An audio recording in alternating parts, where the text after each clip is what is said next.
Assalamualaikum warahmatullahi wabarakatuh. Kami dari kelompok 1 Project DSS pada hari ini akan mempresentasikan tentang aplikasi metode Critical Path Method (CPM) studi kasus proyek pembangunan instalasi pengolahan air Kabupaten Sukoharjo. Kelompok kami terdiri dari saya sendiri, Jamiro Nurzahran, yang kedua adalah Muhammad Mufliab Qori, dan Mutia Qurratu Ayuni Mustafa. Jadi pertama-tama kami akan menjelaskan tentang pendahuluan, setelah itu telah literatur, kemudian metode penelitian dan hasil analisis, dan yang terakhir adalah kesimpulan. Jadi kami akan masuk dalam pendahuluan. Latar belakang. Manajemen proyek merupakan bagian terpenting dalam pelaksanaan sebuah proyek. Hal ini karena manajemen proyek yang baik menjadi kunci kesuksesan proyek yang dijalankan. Penelitian kami mencoba untuk membuat manajemen proyek pada studi kasus instalasi pengolahan air Kabupaten Sukoharjo dengan menggunakan metode CPM pada aplikasi WinQSP. Rumusan masalah pada penelitian kami kali ini adalah apa definisi dari Critical Path Method atau CPM. Kemudian ada apa manfaat CPM pada proyek pembangunan instalasi pengolahan air di Kabupaten Sukoharjo, dan bagaimana menganalisis proyek pembangunan instalasi pengolahan air di Kabupaten Sukoharjo dengan menggunakan metode CPM. Sehingga terdapat 3 tujuan dalam penelitian kami. Yang pertama, untuk mengetahui definisi CPM atau metode jalur kritis.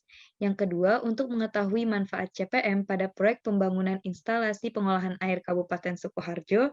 Dan yang ketiga, untuk mengetahui hasil analisis CPM pada proyek pembangunan instalasi pengolahan air Kabupaten Sukoharjo.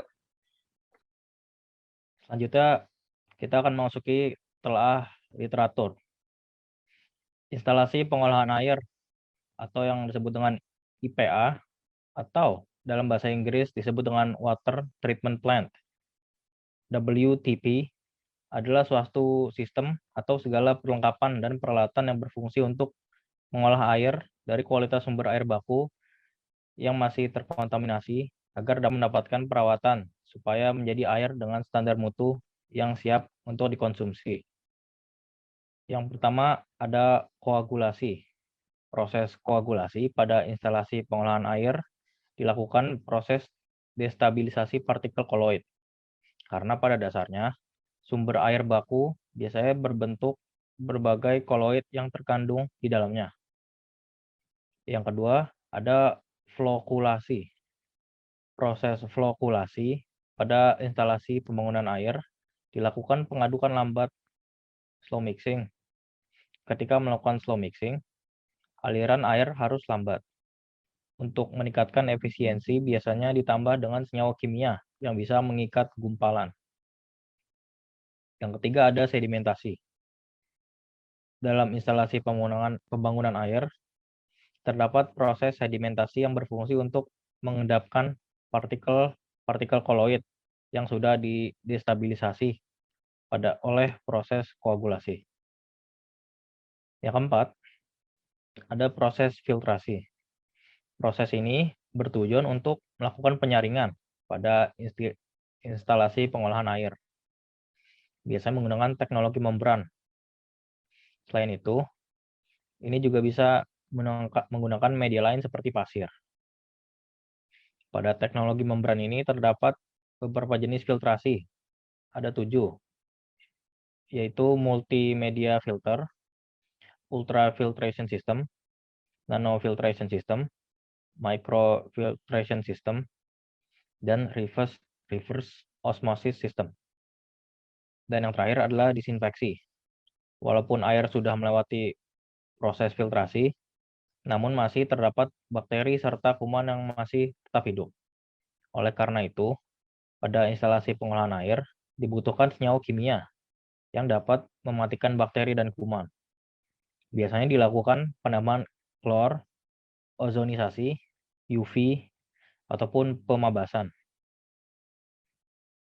Setelah air tersebut melewati 5 tahap proses pengolahan di atas, maka reservoir digunakan sebagai penampungan air bersih sementara sebelum didistribusikan. Data proyek pembangunan instalasi air Kabupaten Sukoharjo kami dapatkan dari penelitian Suryanto di tahun 2018 yang menggunakan metode Critical Path Method (CPM) dengan percepatan untuk memprediksi waktu penyelesaian pembangunan proyek. Penelitian ini mencoba untuk mengimplementasikan data yang sama dengan skenario yang berbeda, yaitu dalam keadaan normal. Sehingga metode yang digunakan adalah metode CPM tanpa percepatan. Baik, selanjutnya saya akan menerangkan mengenai aplikasi WinKSB. Aplikasi WinKSB ini disebut juga Windows Quantity System for Business, yang merupakan software aplikasi yang mengandung algoritma problem solving yang membantu dalam operational research dan juga ilmu manajemen.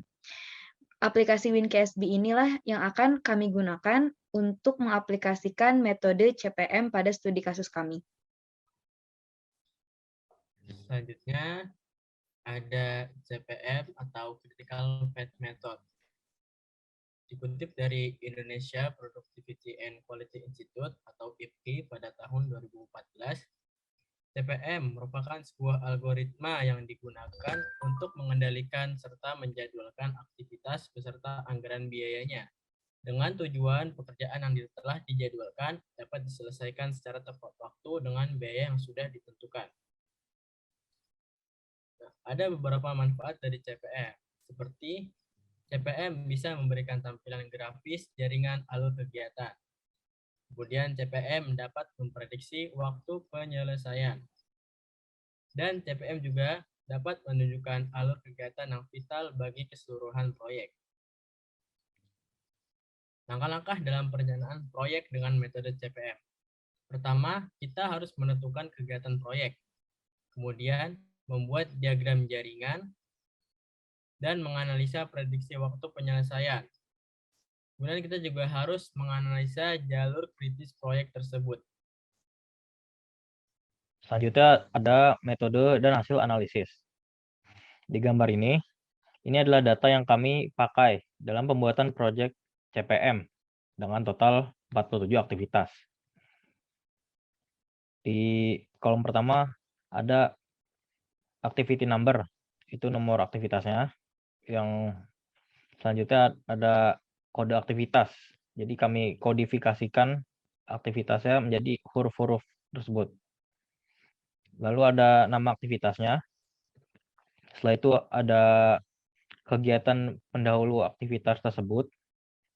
Dan setelah itu adalah normal time atau waktu normalnya. Yang di sini kami menggunakan satuan waktu minggu. Di sini kami membuat file CPM di aplikasi WinKSB. Nah, di gambar ini kita itu memasukkan data proyek pada aplikasi WinKSB dengan menggunakan metode CPM. Di baris paling atas ada judul proyek tersebut. Bawahnya ada jumlah aktivitasnya. Lalu ada satuan waktunya yang pada proyek ini kami menggunakan satuan minggu. Lalu ada tipe permasalahannya. Kita menggunakan determinasi CPM. Lalu ada data field-nya menggunakan waktu normal, normal time. Dan formatnya menggunakan spreadsheet. Setelah kita membuat file CPM pada aplikasi WinKSB, langkah selanjutnya adalah memasukkan data pada metode CPM.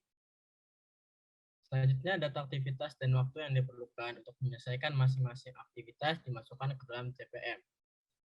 Bisa kita lihat pada tabel di sebelah ini, kita memiliki activity number sampai dengan 47, seperti yang sudah di-input dengan mengikuti data pada tabel yang sudah ditunjukkan di slide sebelumnya.